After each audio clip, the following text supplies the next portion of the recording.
মাল ছাড়া অন্য যে হক একজন স্ত্রী তার স্বামীর কাছ থেকে পায় বা অধিকার রাখে, সেগুলো একাধিক হক, একাধিক অধিকার।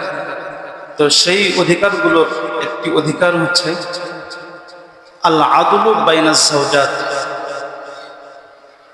কোনো ব্যক্তির একাধিক স্ত্রী থাকলে স্ত্রীদের মাঝে ইনসাফ কায়েম করা, সমতা রক্ষা করা, অর্থাৎ এক স্ত্রীর সাথে যেই আচরণ সে করবে হুবাহু সেই আচরণ অন্য স্ত্রীর সাথেও করবে।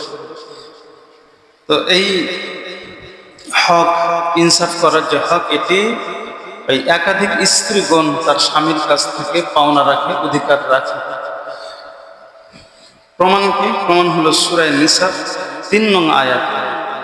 আল্লাহ তাআলা বলেন, ওয়া ইন খিফতুম আল্লা তুকসিতু ফিল ইয়াতামা। ওয়া ইন খিফতুম, আর যদি তোমরা আশঙ্কা করো, আল্লাহ তুকসিতু, যে তোমরা ইনসাফ কায়েম করতে পারবে না, ফিল ইয়াতামা, ইয়াতীম নারীদের ক্ষেত্রে, তাদেরকে প্রাপ্য মোহর দেওয়ার বিষয়ে। এতটুকু অংশের ব্যাখ্যা হলো, বুখারী শরীফের একটা ব্যাখ্যা গ্রন্থ আছে ফাথুল বারী। ফাথুল বারীর ৮ম নং খণ্ডের ৮৮ নং পৃষ্ঠার মধ্যে আছে, হযরত উরওয়া বিন যুবাইর রাহমাতুল্লাহি আলাইহি আপন খালা হযরত আয়েশা সিদ্দিকা রাদিয়াল্লাহু তাআলা আনহাকে সূরা নিসার ৩ নং আয়াতের এতটুকু অংশের ব্যাখ্যা জিজ্ঞেস করলেন।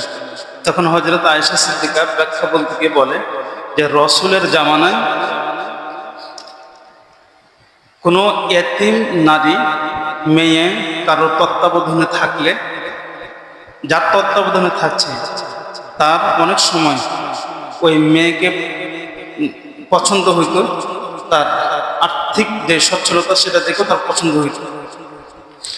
তখন তারা কি করত, যদি বিবাহ করা বৈধ হতো ওই এতিম নারীকে, তখন বিবাহ করত। বিবাহ করার শুরু তেমন ছিল যে হয় মোহরই দিত না, অথবা মোহর দিলে তার প্রাপ্য যে মোহর, সে মোহর দিত না। তখন আল্লাহ তাআলা এই সূরা নিসার অংশ নাযিল করে বলে যে, যদি তোমরা আশঙ্কা করো যে ইয়াতীম নারীদেরকে বিবাহ করতে গেলে তাদের প্রাপ্য হক মোহর আদায় করতে পারবে না, যদি এমন হয় তাহলে ফানকিহু মা তাবা লাকুম মিনান নিসা, তাহলে তোমরা বিবাহ করো ইয়াতীম নারী ছাড়া অন্য নারী যারা আছে, যাদেরকে বিবাহ করতে তোমাদের মন চায়, এদেরকে বিবাহ করো। একটা বিবাহ করো, একটাতে যদি যথেষ্ট না হয়, প্রয়োজন দেখা যায় একাধিক স্ত্রী রাখার, মাসনা, তাহলে 2টা বিবাহ করো। 2টাতেও যদি তোমাদের প্রয়োজন না মিটে, ওয়া সুলাসা, তাহলে 3টা বিবাহ করো। 3টা বিবাহ করার পরেও যদি তোমাদের প্রয়োজন না মিটে, ওয়া রুবা, তাহলে সর্বোচ্চ 4টা। অর্থাৎ তোমরা একসাথে সর্বোচ্চ 4 স্ত্রী রাখার অধিকার রাখো। ফাইন খিফতুম আল্লাহ তাআদিলু ফাওয়াহিদাতান, আল্লাহ তাআলা বলেন, যদি একাধিক স্ত্রী থাকে তাহলে তাদের মাঝে ইনসাফ কায়েম করা আবশ্যক। সুতরাং তোমরা যদি ইনসাফ কায়েম না করার আশঙ্কা রাখো তাদের মাঝে, ফাওয়াহিদাতান, তাহলে একজন স্ত্রীতে সন্তুষ্ট থাকে। আও মা মালাকাত আইমানুকুম, এক স্ত্রী দিয়ে যদি তোমাদের যথেষ্ট না হয়, যদি একাধিক স্ত্রীর একান্ত প্রয়োজনই হয়, তাহলে স্বাধীন নারীদেরকে বিবাহ না করে বাঁধি দিয়ে, দাসী দিয়ে, শরীয়তের আলোকে যারা দাসী, এদের দিয়ে তোমরা তোমাদের প্রয়োজন মেটাও। সূরা নিসার 3 নং আয়াতের শুরু থেকে নিয়ে পর্যন্ত আল্লাহ তাআলা তার বান্দাদেরকে 4 বিধান বলেছেন। একজন ব্যক্তির তত্ত্বাবধানে এতিম নারী থাকলে, ওই এতিম নারীকে বিবাহ করা বৈধ হলে সে ব্যক্তি তাকে প্রাপ্য মোহর দিয়ে বিবাহ করতে পারে। 2 নং, একসাথে একজন ব্যক্তি বিশেষ প্রয়োজনে একাধিক স্ত্রী, সর্বোচ্চ 4 স্ত্রী রাখতে পারে। 3 নং বিধান হলো, যদি একাধিক স্ত্রী থাকে তাহলে অবশ্যই তাদের মাঝে ইনসাফ কায়েম করতে হবে, সমতা রক্ষা করতে হবে। যদি সমতা রক্ষা করার আশঙ্কা না থাকে, তাহলে এক নারীতে সন্তুষ্ট থাকবে, এক স্ত্রীতেই সন্তুষ্ট থাকবে। 4, যদি ইনসাফ না করার আশঙ্কায় একজন স্ত্রী রাখে, তারপরও তার শারীরিক চাহিদাটা বেশি, আরও স্ত্রী লাগবে, তাহলে স্বাধীন নারীদেরকে বিবাহ না করে যারা দাস দাসী এদের দিয়ে শারীরিক চাহিদা পূরণ করবে, কারণ এদের সাথে শারীরিক চাহিদা পূরণ করার জায়গা আছে এবং এদের হক স্ত্রীদের হকের মতন না। আল্লাহ তাআলা এই চারো বিধান বলে বলতেছে যালিকা আদনা আল্লাহ তাআলা, উল্লেখিত এই চারো বিধান তোমাদের স্ত্রীদের ওপর জুলুম না করা বা সীমালঙ্ঘন না করার বেশি নিকট করতে। সূরা নিসার এই 4 নং আয়াত থেকে আমরা 4 বিধান পাই। তো 4 বিধানের মূল যেটি বুঝে আসে সেটি হলো, কোনো ব্যক্তির একাধিক স্ত্রী থাকলে অবশ্য সে তার একাধিক স্ত্রীর মাঝে ইনসাফ কায়েম করবে। কেননা যে এটা তার স্ত্রীদের তার কাছ থেকে পাওনা হক, যেটি এই আয়াত থেকে বুঝে আসে। শুধু যে আয়াত থেকে বুঝে আসে এমনটা না, হাদিস থেকেও বুঝে আসে। মুসলিম শরীফের 2445 নং হাদিস, আন আয়েশা রাদিয়াল্লাহু তাআলা আনহা قالت, হযরত আয়েশা সিদ্দিকা রাদিয়াল্লাহু তাআলা আনহার বর্ণনা, তিনি বলেন, কানা রাসূলুল্লাহ সাল্লাল্লাহু আলাইহি ওয়াসাল্লাম ইদা খরাজা, রাসূল আকরাম সাল্লাল্লাহু আলাইহি ওয়াসাল্লাম যখন সফরে বের হতেন, আবরা বাইনা নিসাই, তখন আল্লাহর রাসূল স্ত্রীদের মাঝে লটারি করতেন। লটারিতে যার নাম আসতো তাকে নিয়ে আল্লাহর রাসূল সফরে বের হতেন।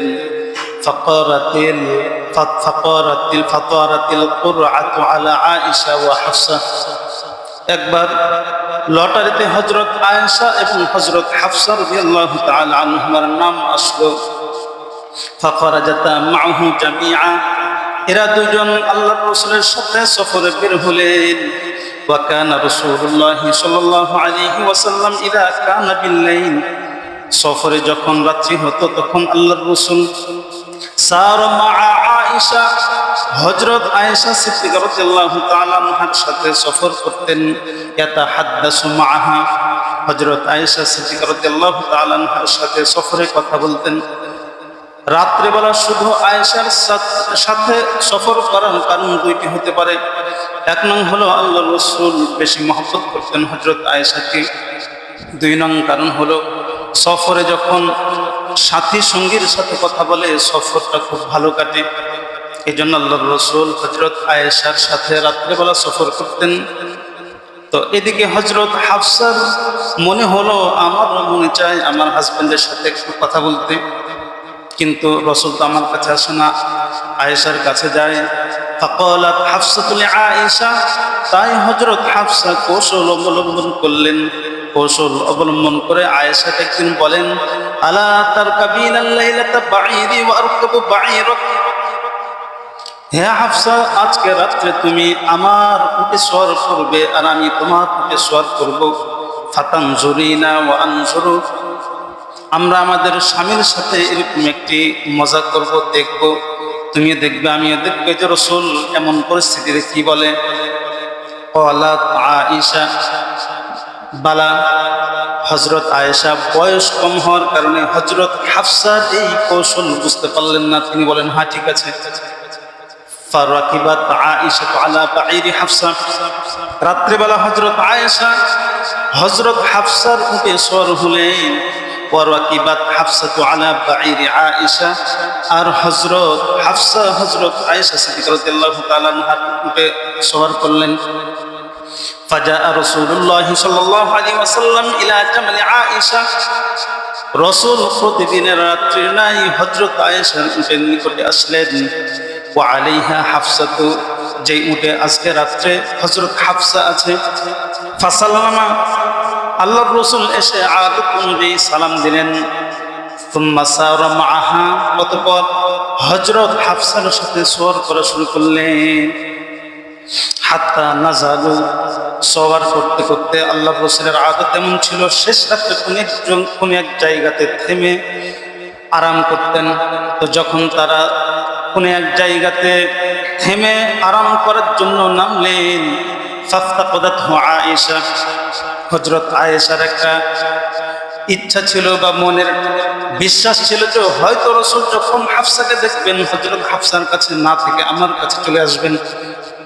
তো যখন শেষ রাত্রে রসুলকে নিজের পাশে পেলেন না, তখন তার আত্মমর্যাদায় আঘাত লাগলো। ফালাম্মা নাযালু জাআলাত তাজআলু রিজলাহা বাইনাল ইসকির। এজন্য হযরত আয়েশা সিদ্দিকা রাদিয়াল্লাহু তাআলা আনহা নিজের উপর একটা রাগ হলো এবং ভয় হলো। তাই তিনি যখনই তারা আরাম করার জন্য নামতেছিলেন, তখন তার পাটাকে বারবার ইসকির নামক ঘাসে ঢুকাই দিতেছিলেন। কথা বলো এবং বলতেছিলেন, ইয়া রব্বি, হে আমার রব, সাল্লিতু আলাইয়া আকরাবান আও হাইয়াতান তালদাগুনি। তুমি আমার উপর একটা বিচ্ছু কিংবা একটা সাপ চাপায় দাও, যে সাপ বা বিচ্ছু আমাকে দংশন করবে। হযরত আয়েশা এই কথা কেন বলতেছিলেন? নিজের উপর একটা রাগ, যে আমি হযরত হাফসার কাছে কৌশলে হেরে গেলাম। আবার এই ভয় ছিল যে আমি যে রসুলকে না জানিয়ে এরকম কাজ করলাম, হয়তোবা আল্লাহ রসুলকে আল্লাহ তাআলা ওহীর মাধ্যমে জানাবেন। তো হযরত আয়েশা বলেন, রাসূলুল্লাহ আস্তাতিউ আন আকুলা লাহু শাইআ, হে আল্লাহ, যদি তুমি ওহীর মাধ্যমে আল্লাহ রাসূলকে জানাও, আল্লাহ রাসূল আমাকে জিজ্ঞেস করে, তাহলে তোমার হাবিবকে কোনো কিছু বলার আমার সামর্থ্য নেই। তো এই জন্য হযরত আয়েশা সিদ্দিকা রাদিয়াল্লাহু তাআলা আনহা নিজের শাস্তি হিসেবে পাটা নিচে দিয়ে দিতেছিলেন ঘাসে। তো সাপ পোকামাকড় থাকে, এই জন্য চাইতেছিল যে পোকামাকড় কামড় দেয় আর তার অপরাধের শাস্তি সে পেয়ে যাক। সফরের এই যে ঘটনা, এই হাদিসের মধ্যে বর্ণনা করা হয়েছে আল্লাহ রসুলের। কি আমরা পেলাম যে আল্লাহ রসুল যখন সফর করতেন তখনও স্ত্রীদেরকে সাথে নিতেন। স্ত্রীতে একাধিক ছিল, কোন জনকে সাথে নিবেন। তো এই জন্য আল্লাহ রসুল লটারি করতেন। লটারিতে যার নাম আসতো তাকে নিয়ে যেতেন। সফরে একজন স্বামীর একাধিক স্ত্রীর মধ্যে থেকে যে কোনো স্ত্রীকে নির্ধারণ করার অধিকার আছে, কিন্তু এখানেও আল্লাহ রসুল মন মতন নির্ধারণ না করে লটারির মাধ্যমে নির্ধারণ করতেন। এর থেকে বুঝে আসে আল্লাহ রসুল স্ত্রীদের মাঝে কেমন ইনসাফ এবং সমতা রক্ষা করত। আবু দাউদ শরীফের 2135 নং হাদিস, হযরত উরওয়া বিন জুবাইর রাহমাতুল্লাহি আলাইহি, ইনি হযরত আয়েশা সিদ্দিকা রাদিয়াল্লাহু তাআলা আনহার বোনের ছেলে ছিল। আবু বকর সিদ্দিক রাদিয়াল্লাহু তাআলা আনহুর আরেক মেয়ে ছিল, নাম ছিল আসমা। এই আসমার বিবাহ হয়েছিল হযরত জুবাইর রাদিয়াল্লাহু তাআলা আনহুর সাথে। তো এই হযরত জুবাইর রাদিয়াল্লাহু তাআলা আনহুর পুরুষেই হযরত উরওয়ার জন্ম হয়েছিল আসমা রাদিয়াল্লাহু তাআলা আনহুর পেট থেকে। তো বোনের ছেলে। তো হযরত উরওয়া বিন জুবাইর বলে যে ক্বালাত আয়েশা, আমার খালা একদিন আমাকে বলে, ইয়া ইবনা উখতি, হে আমার বোনের ছেলে, কানা রাসূলুল্লাহ সাল্লাল্লাহু আলাইহি ওয়াসাল্লাম লা ইফাদ্দিলু বা'দান আলা বা'দিন। আল্লাহর রাসূল আমাদের মাঝে এতটাই ইনসাফ করতেন, সমতা রক্ষা করতেন, যে কখনো আমরা যারা স্ত্রী ছিলাম আমাদের একজনকে আরেকজনের উপর প্রাধান্য দিতেন না, বা একজনের মাধ্যমে আরেকজনকে কষ্ট দিতেন না। ওয়া কানা কুল্লু ইয়াউমিন ইল্লা ওয়া হুয়া ইয়াতুফু আলাইনা জামিআন। এবং এইরকম দিনের সংখ্যা খুবই কম যেই দিন আল্লাহর রাসূল তার সব স্ত্রীদের কাছে যেতেন না, বরং আল্লাহর রাসূল তার সব স্ত্রীদের কাছে উনি যেতেন। ফায়াদনু মিন কুল্লি ইমরাতিন মিন গায়রি মাসিস, যে প্রত্যেক স্ত্রীর কাছে কিছুক্ষণ অবস্থান করতেন, কথাবার্তা বলতেন, তবে শারীরিক মিলন করতেন না। হাত্তা ইয়াবলুগা ইলাল্লাতি হুয়া ইয়াউমুহা ফায়াবিতা ইনদাহা, দিন শেষে ওই স্ত্রীর কাছে যেতেন যে স্ত্রীর জন্য ওই দিনটি বরাদ্দ ছিল, গিয়ে তার কাছে গিয়ে রাত্রি যাপন করতেন। তো হযরত রাসূল আকরাম সাল্লাল্লাহু আলাইহি ওয়াসাল্লামের এই ইনসাফ ছিল। তো প্রতি রাত্রিতে তার কাছে থাকতেন যার ওই দিনটি নির্ধারিত ছিল। ওয়ালা ক্বাদ ক্বালাত সাউদাতু বিনতু জামাআতা, তবে হযরত সাউদা বিনতে জামা, যিনি রাসূলের আরেকজন স্ত্রী ছিলেন, ইনি বলেছিলেন, হিনা আসান্নাত, যে সময় তিনি বৃদ্ধা হয়েছিলেন, ওয়া ফারাকাত, এবং আশঙ্কা করেছিলেন আন ইউফাদিলাহা রাসূলুল্লাহ সাল্লাল্লাহু আলাইহি ওয়াসাল্লাম, যে আল্লাহর রাসূল হয়তো বা তাকে তালাক দিয়ে দিবে, কারণ বয়স বেশি হলে স্বামীর আর প্রয়োজন নেই। তো হযরত সাউদা বয়স বেশি হয়ে গেছিল, তো ওনার ধারণা হয়েছিল যেহেতু আমার স্বামীর প্রয়োজন নেই, রাসূল হয়তো আমাকে তালাক দিয়ে দিতে পারেন। এই জন্য হযরত সাউদা রাসূলকে বলেছিলেন, ইয়া রাসূলুল্লাহ, হে আল্লাহর রাসূল, ইয়াউমি লিআয়েশা, আমার যে বরাদ্দকৃত দিন এটি আমি আয়েশার জন্য দিয়ে দিলাম, আমার কাছে আপনার রাত্রি যাপন করতে হবে না। ফাকাবিলা যালিকা রাসূলুল্লাহ সাল্লাল্লাহু আলাইহি ওয়াসাল্লাম মিনহা, রাসূল আকরাম সাল্লাল্লাহু আলাইহি ওয়াসাল্লাম তার কাছ থেকে এই অফারটি গ্রহণ করেছিলেন, অর্থাৎ সাউদা বিনতে জামার যেদিন দিন ছিল সেদিন হযরত আয়েশার কাছে থাকতেন। হযরত আয়েশা এই হাদিসটি বলে এটা বুঝাতে চাইতেছেন যে আল্লাহর রাসূল তার একাধিক স্ত্রীর মাঝে খুব ইনসাফ কায়েম করতেন, প্রত্যেক স্ত্রীর কাছে যথাযথভাবে যেতেন এবং যার জন্য যেই দিন নির্ধারিত থাকত সেই দিন তার কাছে রাত্রি যাপন করতেন, অন্য স্ত্রীর কাছে কখনো যেতেন না, শুধুমাত্র সাউদা বিনতে জামা রাদিয়াল্লাহু তাআলা আনহা ছাড়া, কেননা যে সে তো তার রাত্রিটা হযরত আয়েশার জন্য ছেড়ে দিয়েছিলেন। এই হাদিস থেকেও বুঝে আসে যে আল্লাহর রাসূল স্ত্রীদের মাঝে কি পরিমাণ কিভাবে ইনসাফ কায়েম করতেন, সমতা রক্ষা করতেন। হাদিসের একটি কিতাব আছে মুসনাদ আহমদ, এই কিতাবের ১২,২৬৭ নং হাদিস।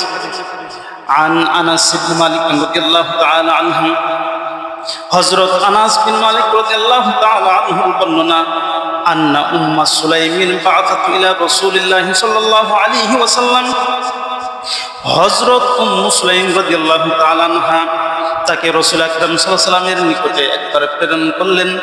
বিতিনাইন আলাইহি রুতাবুন, এমন একটি থালা দিয়ে যে থালাতে অনেক পাকা খেজুর ছিল। হযরত আনাস বলেন, আমি পাকা খেজুর বিশিষ্ট থালাটা নিয়ে রাসূলের দরবারে গেলাম। ফাজআলা ইয়াকবিতু কবদাতান, আল্লাহর রাসূল ওই থালা থেকে এক এক মুষ্টি করে খেজুর উঠানো শুরু করলেন। ফায়াবাআতু বিহা ইলা বা'দি আজওয়াজি, এরপর আল্লাহর রাসূল ওই এক মুষ্টি খেজুর এক স্ত্রীর কাছে প্রেরণ করতেছিলেন। সুম্মা ইয়াজআলুল কবদাতা সুম্মা ইয়াকবিতুল কবদা, অতঃপর আরেক মুষ্টি নিতেছিলেন। ফায়াবা'তু বিহা ইলা বা'দি আজওয়াজি, অতঃপর তিনি ওই খেজুরটাকে আরেক স্ত্রীর নিকটে প্রেরণ করতেছিলেন। সুম্মা জালাসা, এভাবে প্রত্যেক স্ত্রীর নিকটে খেজুর প্রেরণের পর সর্বশেষ আল্লাহর রাসূল বসলেন। ফাআকালা বাকিয়াতাহু আকলা রাজুলিন ইয়ালিমু আন্নাহু ইয়াস্তাহিহি, এরপরে আল্লাহর রাসূল একজন সাধারণ মানুষ যেভাবে খেজুর খায় সেভাবে ওই প্লেট হতে খেজুর খাইতেছিলেন। এটা বুঝাইতেছিলেন এই খেজুর আমার অনেক ভালো লাগছে।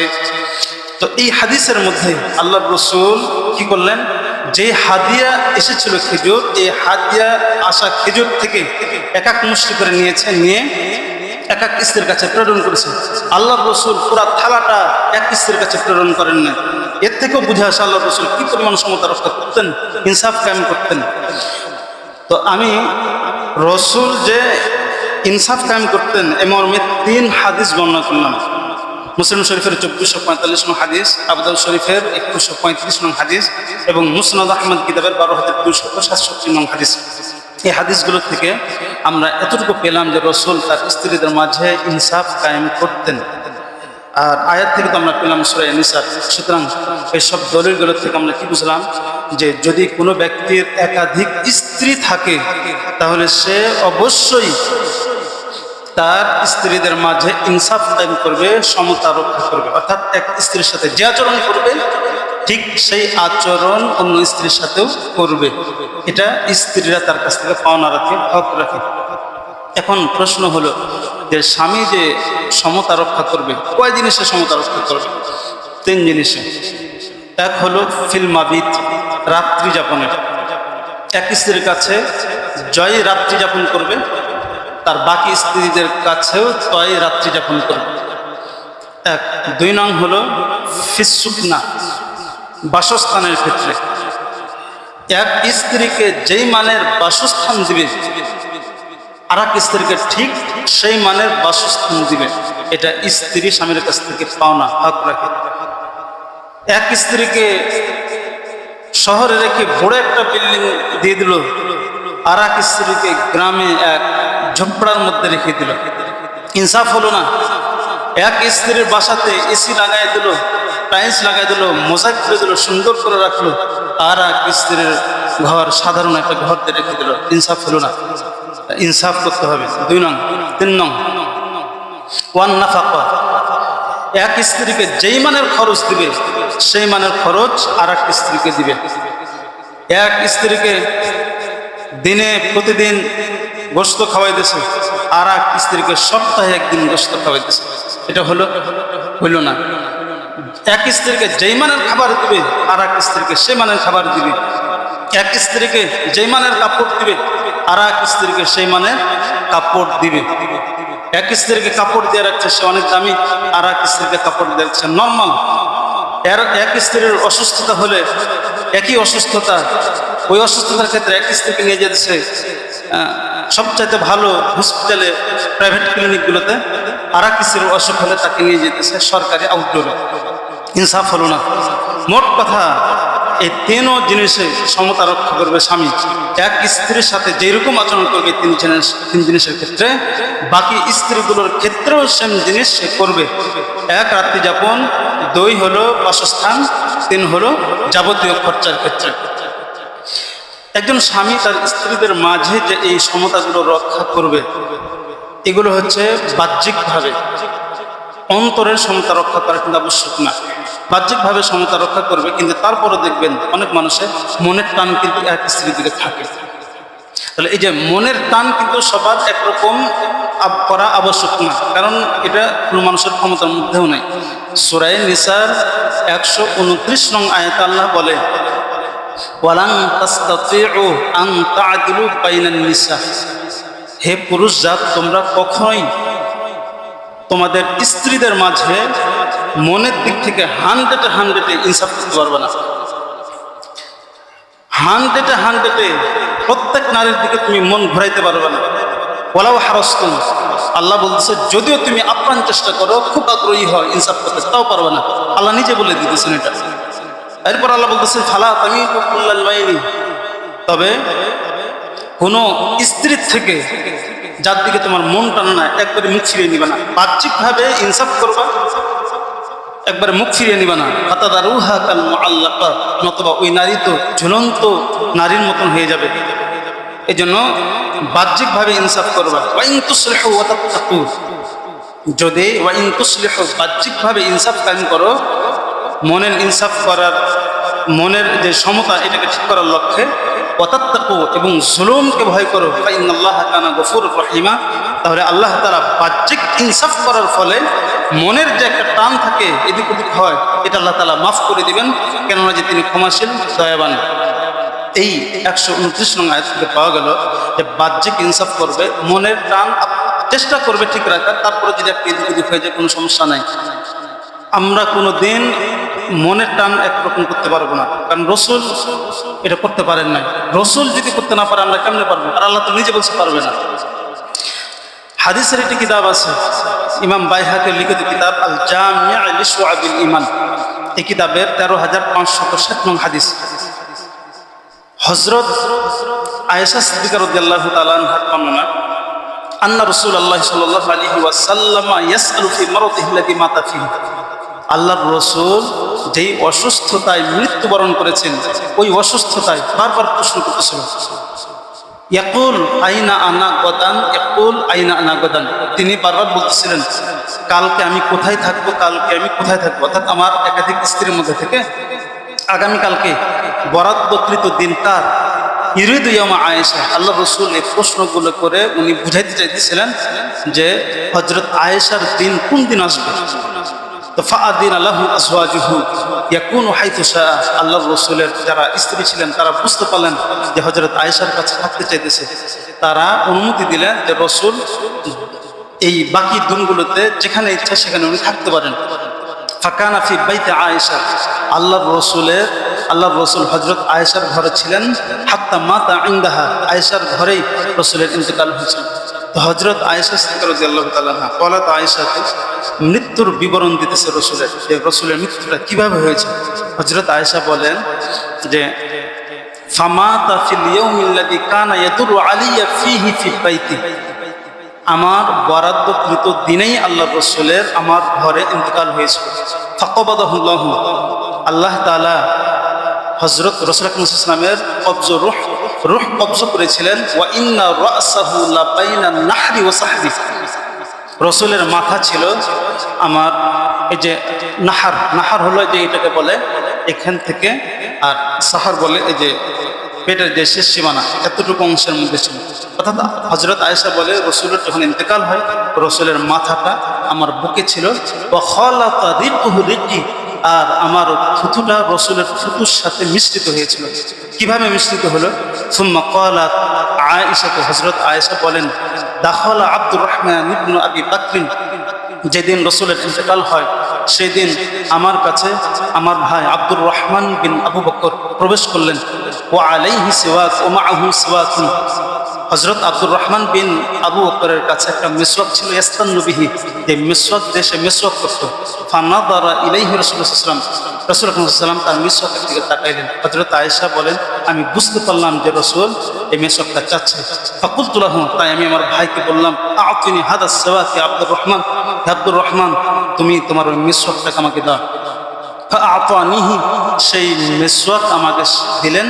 ফাকাদিমতুহু, আমি আমার দাঁতের কিনারা দিয়ে সেই মিসওয়াকটাকে কামড় দিলাম, নরম করলাম। আমরা করি না যে মিসওয়াক কামড় দিয়ে নরম করি, তো উনি এরকম করলেন।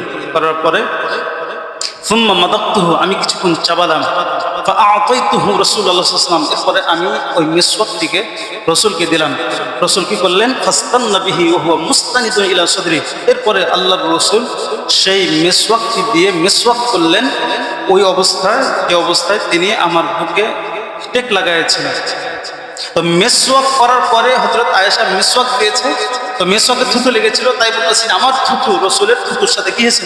মিশ্রিত হয়েছে, বা রাসূলের থুতু আমার থুতুর সাথে মিশ্রিত হয়েছে। এই অবস্থায় আল্লাহর রাসূলের ইন্তেকাল হয়েছিল। তো আল্লাহর রাসূল যে সময় অসুস্থ ছিলেন ওই সময় বারবার খালি বলতেছিলেন যে কালকে বরাদ্দকৃত দিন কার, বরাদ্দকৃত দিন কার। তার মানে ওনার মন খালি টানতেছিল যে আমি কার কাছে থাকতে চাই? হযরত আয়েশা সিদ্দিকা রাদিয়াল্লাহু তাআলার কাছে থাকতে চাই। রাসূল শ্রেষ্ঠ মানুষ, ওনার একাধিক স্ত্রী ছিল, সমতা রক্ষা করেছেন আপ্রাণ, বাহ্যিকভাবে কোনো ত্রুটি নাই, কিন্তু মন কন্ট্রোল করতে পারে নাই, মন সবসময় আয়েশার দিকে থাকতো। এই জন্যই আল্লাহর রাসূল, আবু দাউদ শরীফের 2134 নং হাদিসের মধ্যে আছে, আল্লাহর রাসূল হযরত আয়েশা বলেন, কানা আন্না রাসূলুল্লাহ সাল্লাল্লাহু আলাইহি ওয়াসাল্লাম কানা ইয়াকসিমু বাইনা নিসাই, আল্লাহর রাসূল তার স্ত্রীদের মাঝে পালা বন্টন করতেন, যে কার কাছে কোন দিন থাকবেন। ফায়াদিলু, পালা বন্টনের ক্ষেত্রে উনি খুব ইনসাফ করতেন। তো হযরত রাসূল আকরাম সাল্লাল্লাহু আলাইহি ওয়াসাল্লাম পালা বন্টন করতেন ইনসাফ করে, আর বলতেন যে আল্লাহুম্মা হাযা কসমি ফিমা আমলিকু, হে আল্লাহ, আমার এই যে বন্টন, এটি হচ্ছে ওই ক্ষেত্রে বন্টন যেই ক্ষেত্রে আমার মালিকানাধীন আছে, অর্থাৎ আমি কর্মের মাধ্যমে বন্টন করলাম, যেই কর্মের স্বাধীনতা আমার আছে, আমার ক্ষমতা আছে, আমি যথাযথ বন্টন করলাম। ফালা তালুমনি ফিমা তামলিকু ওয়ালা আমলিকু, সুতরাং তুমি ওই অন্তরের ক্ষেত্রে আমাকে ভর্ৎসনা দিও না, যেই অন্তরের পূর্ণ মালিক একমাত্র তুমি, আমি কোনো মালিক না।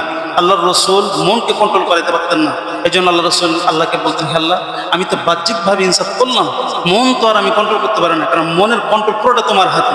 সুতরাং এই সব হাদিস থেকে বুঝে আসে যে একজন ব্যক্তি তার একাধিক স্ত্রীর মাঝে যে ইনসাফটা করবে, সমতাটা করবে, সেটা হচ্ছে বাহ্যিকভাবে তিন জিনিসে।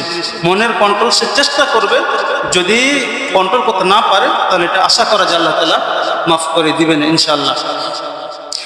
আমরা আলোচনা থেকে কি পেলাম? যে একজন স্বামী তার একাধিক স্ত্রীর মাঝে ইনসাফ করবে, তাই না? ইনসাফ করা এটা হচ্ছে ওয়াজিব, কারণ এটা স্ত্রীদের হক। কেউ যদি এই হক আদায় না করে তাহলে মানুষের হক নষ্ট করলে যে শাস্তি, ওই শাস্তির সম্মুখীন সে কিয়ামতের দিন হবে। শুধু তাই না, বাড়তি শাস্তি আছে। কেমন? আবু দাউদ শরীফের 2133 নং হাদিসের মধ্যে আছে, হযরত আবু হুরায়রা রাদিয়াল্লাহু তাআলা আনহুর বর্ণনা, যে আল্লাহর রাসূল বলেন, মান কানাত লাহু ইমরাআতান, যদি কোনো ব্যক্তির দুইজন স্ত্রী থাকে, ফামালা ইলা ইহদাহুমা, সে দুই স্ত্রীর মধ্য থেকে এক স্ত্রীর দিকে বেশি ঝুঁকে থাকে। ঝুঁকে থাকার অর্থ কি? তিরমিজি শরীফের 1141 নং হাদিসের মধ্যে আছে যে ইদা কানা ইনদা রাজুলি ইমরাআতান ফালাম ইয়াদিল বাইনাহুমা, যদি একজন ব্যক্তির নিকটে দুই স্ত্রী থাকে এবং দুই স্ত্রীর মাঝে সে ইনসাফ কায়েম না করে, তার মানে এক স্ত্রীর দিকে বেশি ঝুঁকে থাকলো, তার মানে একাধিক স্ত্রীর মাঝে ইনসাফ করলো না।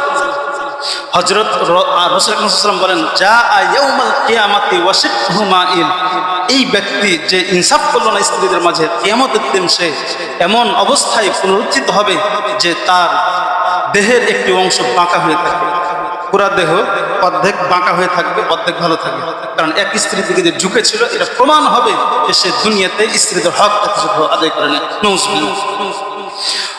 এই হাদিস থেকে বোঝা আসে যে স্ত্রীদের হক আদায় না করার কি পরিমাণ শাস্তি। আমার যে আলোচনা আজকের, এই আলোচনা থেকে এটাও বোঝা গেল যে একজন ব্যক্তি বিশেষ প্রয়োজনে সে একাধিক স্ত্রী রাখতে পারে, একসাথে সর্বোচ্চ 4 স্ত্রী রাখতে পারে, তবে শর্ত সাপেক্ষে। সুতরাং 4 বিবাহ করা বা একাধিক বিবাহ করা সুন্নত, এই মর্মে কোনো প্রমাণ নাই। আমাদের মাঝে একটা প্রসিদ্ধ আছে কথা যে একাধিক বিবাহ করা এটা সুন্নত, মোটেও ঠিক কথা না। এটা ফেসবুকে বর্তমান যে অনলাইন যুগ আছে, অনলাইনে অহরহ কথাবার্তা বলতেছে, কনসেপ্ট বানাইতেছে যে একাধিক বিবাহ করা সুন্নত। কে বলছে একাধিক বিবাহ করা সুন্নত? কোনো প্রমাণ নাই। একাধিক বিবাহ করা বৈধ। সুন্নত এক জিনিস, বৈধ এক জিনিস। বৈধ মানে প্রয়োজন হলে এটা জায়েজ, না সুন্নত মানে এটা করলে সওয়াব আছে।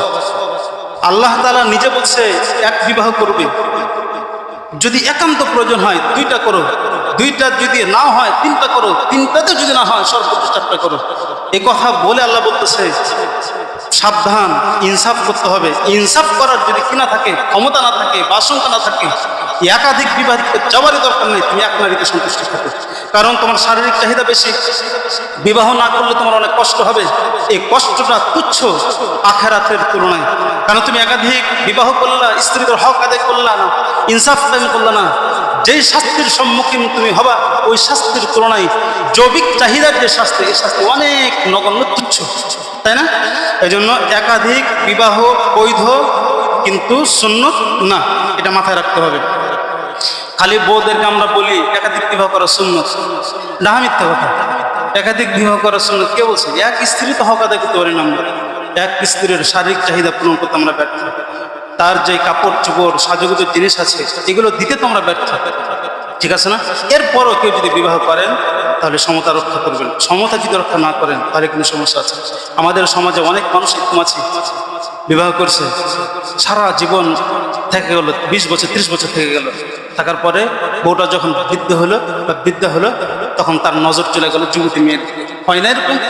বিবাহ করলো, বিবাহ করার পরে আগের বইয়ের কোনো খোঁজ নেই, বিবাহ করে রেখে দিল, প্রথম বইয়ের কোনো খোঁজ খবর রাখে না, ডিভোর্স হয় না, কিচ্ছু হয় না। এই যে আপনি স্ত্রীর হক আদায় করলেন না, সন্তানদের মাঝে ইনসাফ করলেন না, আল্লাহর কাছে কি জবাব দিবেন আপনি? এই জন্য আল্লাহকে ভয় করবেন। একাধিক বিবাহ করার ক্ষেত্রে আল্লাহকে খুব ভয় করবেন। যেই স্ত্রী আল্লাহ আপনাকে দিয়েছে এই স্ত্রীকে নিয়ে আপনি সন্তুষ্ট থাকুন, এই স্ত্রীর যথাযথ হক আদায় করুন। আশা করা যায় আল্লাহ তাআলা পরকালে আপনাকে জাযায়ে কামিল দেবে। স্ত্রীর কাছে যে ভালো, আল্লাহ রাসূল বলছে সে আল্লাহর কাছে ভালো। তিরমিজি শরীফের একটা হাদিস আছে, 3895 নং হাদিস। হযরত আয়েশা বলেন আল্লাহ রাসূল বলতেছেন, খায়রুকুম লিআহলি, তোমাদের মধ্যে শ্রেষ্ঠ হচ্ছে ওই ব্যক্তি যে ব্যক্তি তার বউয়ের কাছে শ্রেষ্ঠ। সুবহানাল্লাহ। বউ যদি বলে আমার স্বামী ভালো, তাহলে সে আল্লাহর কাছে ভালো। ওয়া খায়রুকুম, আর এ কথা বলার পরে আল্লাহ রাসূল বলতেছে যে ওয়া খায়রুকুম লিআহলি, আমি তোমরা তোমাদের পরিবারের কাছে যতটা ভালো তার চাইতে আমি বহুগুণ আমার পরিবারের কাছে ভালো। তো এর থেকে বুঝে আসে যে স্ত্রীদের হক কিভাবে আদায় করতে হবে। আপনি একাধিক বিবাহ করলেন, হক আদায় করলেন না, বউ কোনদিন আপনাকে বলবে ভালো? আপনি মারা যাওয়ার সময় প্রত্যেক বই তো বলবে যে আমার স্বামী ভালো ছিল। দিল থেকে বলা এক জিনিস আর মুখে বলা এক জিনিস। তাহলে সার কথা হচ্ছে, আমরা আজকে এটা জানলাম যে মাল ব্যতীত অন্য সংক্রান্ত যে হকগুলো আছে এই হকগুলোর একাধিক। একটি হক হলো যে স্বামী তার স্ত্রীদের মাঝে ইনসাফ কায়েম করবে, সমতা রক্ষা করবে। সমতা রক্ষা করবে 3 জিনিসে: রাত্রি যাপনে, বাসস্থানে, ভরণ পোষণ দেওয়ার ক্ষেত্রে। সমতা রক্ষা করার হুকুম হলো এটা ওয়াজিব, এটা ওয়াজিব আদায় করতে হবে। তবে এটা বাহ্যিকভাবে আদায় করা ওয়াজিব, অন্তর দিয়ে আদায় করা ওয়াজিব না। কেউ যদি স্ত্রীর হক আদায় না করে তাহলে এটা জুলুম, পরকালে সে জুলুমের শাস্তির সম্মুখীন হবে। মহান আল্লাহ তাআলা আমাদের সবাইকে প্রথমত একসাথে একাধিক স্ত্রী রাখার থেকে বিরত রাখুন, আমিন।